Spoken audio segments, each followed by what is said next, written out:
और बहुत दिनों की बात है। किसी शहर में रमन, घीसा और राका तीन चोर रहते थे। तीनों को थोड़ा थोड़ा विद्या का ज्ञान था।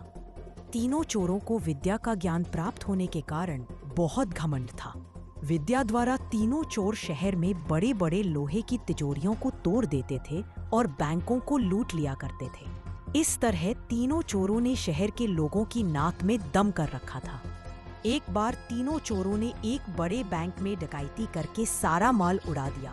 तब पुलिस को खबर हुई तो तीनों चोरों को पकड़ने के लिए तलाश करने लगी, मगर तीनों चोर पास ही के घने जंगल में भाग गए। तीनों चोरों ने देखा कि जंगल में बहुत सी हड्डियां बिखरी पड़ी है। रमन ने अनुमान लगाकर कहा, ये तो किसी शेर की हड्डियां हैं। मैं चाहूं तो सभी हड्डियों को अपनी विद्या के ज्ञान द्वारा जोड़ सकता हूँ।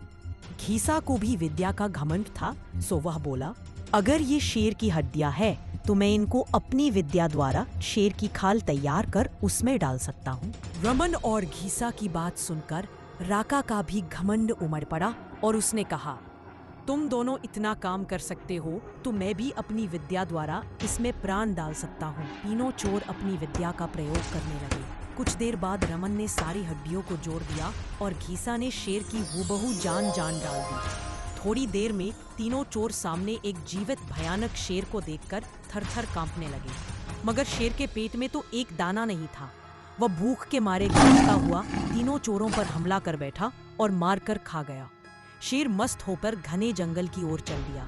कहानी से शिक्षा दोस्तों, इस कहानी से हमें यही शिक्षा मिलती है कि कभी घमंड नहीं करना चाहिए। घमंडी को हमेशा दुख का ही सामना करना पड़ता है। यदि तीनों चोर अपनी विद्या का घमंड न करते तो उन्हें जान से हाथ नहीं धोना पड़ता। हिंदी लैंग्वेज।